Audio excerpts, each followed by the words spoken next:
ድሬዳዋ የኦሮሚያ ክልል አካል ነበር።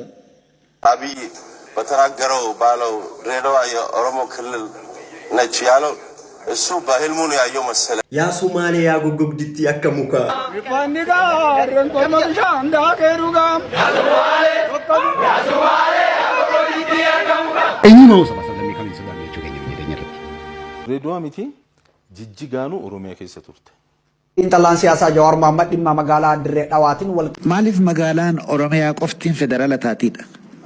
akkam jirtu kabajamtoota hordoftoota kiyya viidiyoo biraatiin walitti deebinee jirra. viidiyoon guyyaa har'aa waa'ee magaalaa Dirree Dhawaatiin wal qabatee waan torbaan kana sooshaal miidiyaa hawaasaa kanarratti namoota hedduu haasofsiisaa jiru. akkasumas muummichi ministeera Dr. Abiy Ahmed xiinxallaan siyaasaa Jawaar Mohammad artisti Kadir Martuu akkasumas namoonni tokko tokkos waa'ee magaalaa Dirree Dhawaa kanarratti waan hedduu dubbatanii jiru. icciitii hedduu baasanii jiru. dhugaa jirtu dubbatanii jiru.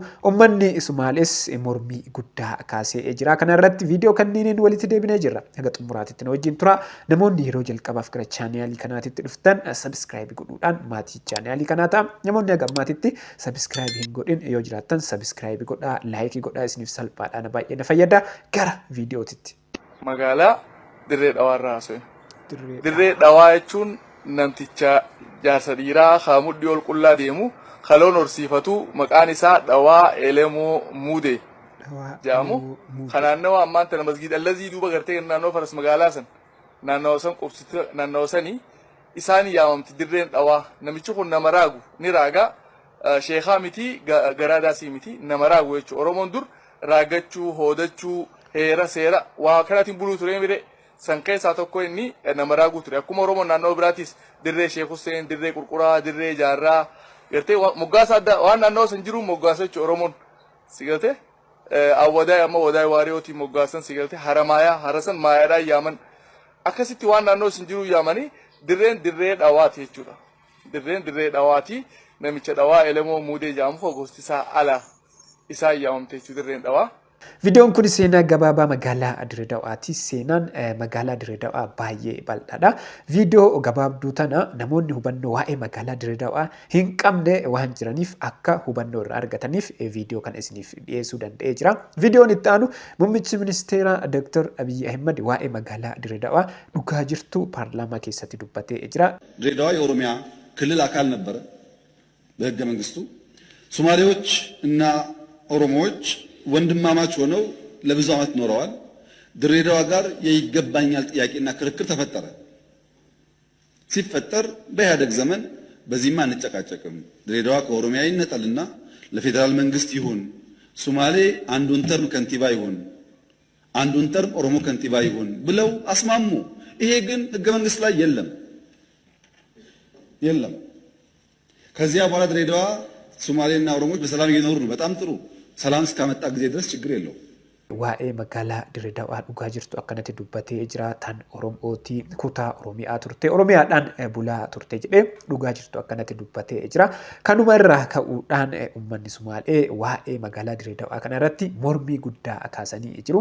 tan Oromiyaati miti teenna jechuun yaada irratti kaasanii jiru, mormii kaasanii jiru. ነበረች ድሬዳዋ የኦሮሞ ነች የኦሮሞ ክልል ነበረች ስላለ ያንን ተቃውሞ ለማሰማት ነው ዛሬ ከብሔሬ ጋር የተቀመጥኩኝ እዚህ።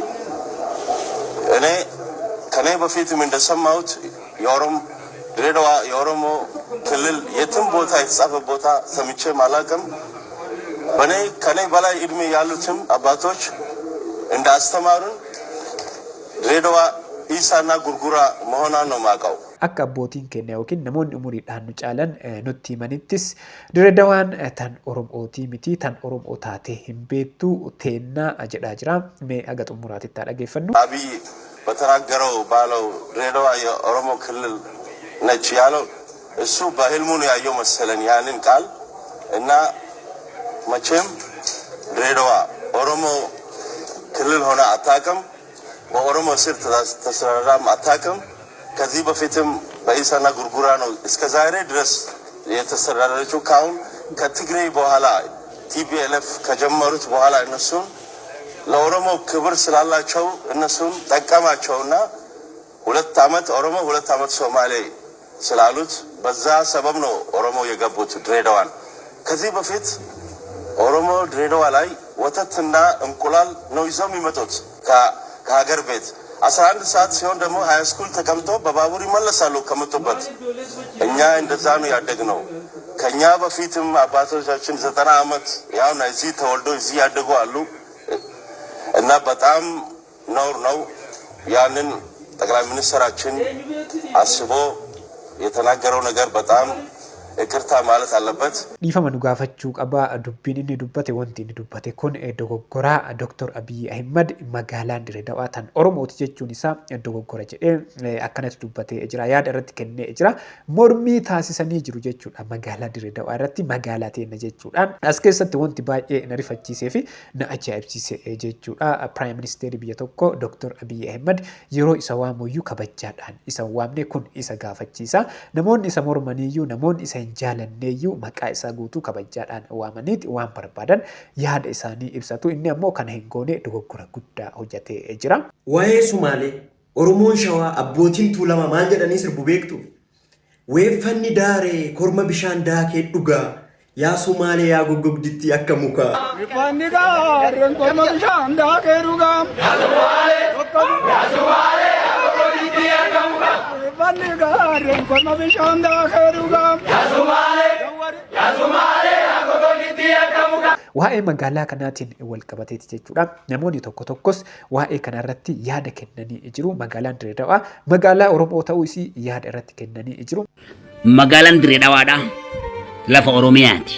Lafa Oromiyaati. Qabeenya Oromiyaati. uummata Oromooti. Dhugaan jiru kana. Gaafiin uummata Oromoo gaafii abbaa biyyummaati. Deebiin Dr. Abiy kannan deebi'ii heeraa fi seera guuttatti deebi'ii mirga abbaa biyyummaati. Deebiin Dr. Abiy kannan Dirreedawaan tan Oromooti jechuun ummataaf wal ficcisiisuudhaaf jecha dubbatamte namoonni jiru kan ilaalcha dhiphaadha. Gufuu saba Oromooti.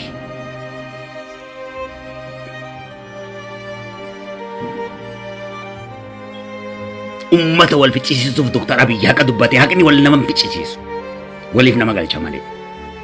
Yoo haqni kan wal nama ficcisiisu ta'e Dirreedawaa irrattis ta'e Oromiyaa kamirratti lubbuu teenya wareena jechuu keenya biitii teenya nuti itti aanu waan ta'eef. Eenyumaa saba sablammii kamiin sodaanne jechuu keenya biyya teenya irratti. Wal ficcisiisuun ibiddi kun samii yoo roobi. Biyya teenya irratti eenyuun sodaannu. As akkasiin fedhan. Biyya teenya irratti eenyuun illee hin sodaannu. Dhugaan ammoo wal nama hin ficcisiisu walitti nama araarsa malee. Muummichi ministeera Dr. Abiy Ahmed dhugaa dubbate malee soba tokkollee hin dubbanne. Dirreedawaa dhiisiitii magaalaa Jijjigaatu tan Oromiyaa ta'uu isaa namoonni tokko tokko ragaa qabatamaa wajjin dhiyeessanii irratti yaada kennanii jiru. Gadi fagoodha amma Dirreedawaan yeroo federeeshinii ijaaramu Oromiyaa keessa turte. Gaafa amma argitee Finfinneenis bara yeroo isaanii naannoo of dandeetti turte. Kudha afuraffaa turte naannoo kudha afuraffaa turte Finfinneen. Eegasii gara magaalaatti gadi buusan malee naannoo of dandeetti turte Finfinneen. Magaalaan Dirreedawaa magaalaa Oromiyaa turte gaafa mootummaan ce'umsaa ijaaramu. Magaalaa Dirreedawaa miti magaalaan Jijjigaa magaalaa Oromiyaa turte. Jijjigaa mootummaan naannoo Ogaaden Itiyoo Somaalee moo Ogaaden jedhama yeroo isaan mootummaa Ogaaden jedhama. Teessoon mootummaa naannoo shanii yeroo isaan naannoonis himanii naannoo shan ture. Naannoo shanii Goodee ture. Dhugaan jiru Dirreedawaa miti Jijjigaanu Oromiyaa keessa turte.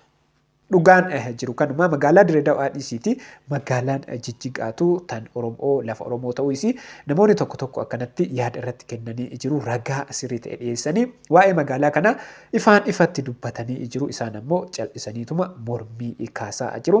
Xiinxallaan siyaasaa obbo Jawaar Mohammadis waa'ee magaalaa Dirreedawaa kana irratti dubbatee jira yaada isaa barreessee jira. Xiinxallaan siyaasaa Jawaar Mohammad dhimma magaalaa Dirreedawaatiin wal qabsiisee yaada barreesseen dhimmi Dirreedawaa fanjii wayyaanee kanneen Oromoo fi saboota biroo jidduutti awwaaltee deemtedha jedhee. Rakkoo kana furuuf akkuma biyyatti galeen carraaqaa turuu kan eere Jawaar Mohaammed dubbii dirree dhawaas ta'ee kanneen birootiif furmaata waaraa laachuuf fedhii hawaasa gamlamaanii ture kan danqaa itti uumee jaruma keenya jedhee.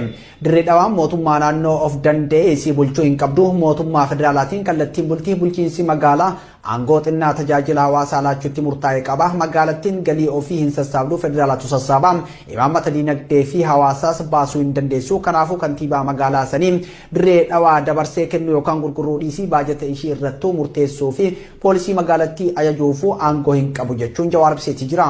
Dirree dhawaa gurguruuf aangoo kan qabu mootummaa federaalaati. Kanaafuu dubbiin dirree dhawaaf adda durummaan kan gaafatamu qabu muummicha ministeera Abiyyi Ahmad malee Shimallis Abdiisaas yookaan maaliif magaalaan Oromiyaa qofti federaala taati? Gaafiin kun gaafii namoota hedduuti. Namoonni hedduu gaafii kana ni gaafatu. Artist Qamar Yuusufis gaafii kana gaafatee jira. Maaliif magaalaan Oromiyaa qofti federaala taatidha? Bakka biraa maaliif federaala hin taane namoota adda addaa bakka jiran ni jirti.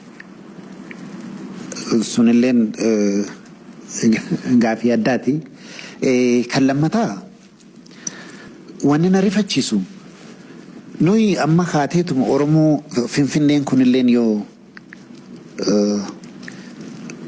akka Oromiyaatti silumaafuu kililuma Oromiyaa keessa jirti ta'u Oromiyaallee taate faayidaan nuti addatti ummata Itoophiyaati alatti irraa argannu hin jirtu. Hundi dhufeeti ka kophee xaragurraa jalqabi katti shuumamutti hundi asuma keessa jiraata. Maaliif maqaan tokkichi kun nuuquudhuu dadhabameedha? Wannummaan Oromoo hoggaa ka'u maaliif biyya kana keessatti magaawwan biraa keessaa maaliif akkana taa'aadha kan inni gaafadhu? Gaafii kana namoonni hedduu ni gaafatu. Deebii gaafii kana namoonni beektan waa'ee kana gadi fageenyaan sirriitti namoonni hubannoo qabdan yaada keessan koomentii jalatti naa barreessaa. Namoonni haga ammaatitti ilaaltanii maatiin ta'en maatii ta'aa yaada keessan yaada qabdan kamiyyuu haa ta'uti koomentii jala kaayaa laayikii godhaa sheer godhaa. Viidiyoon kun yoo laayik sheer gootan namoota hedduu bira ni gahaa. Ana wajjin viidiyootti aanuun wal agarra. Hangasitti yeroo gaarii.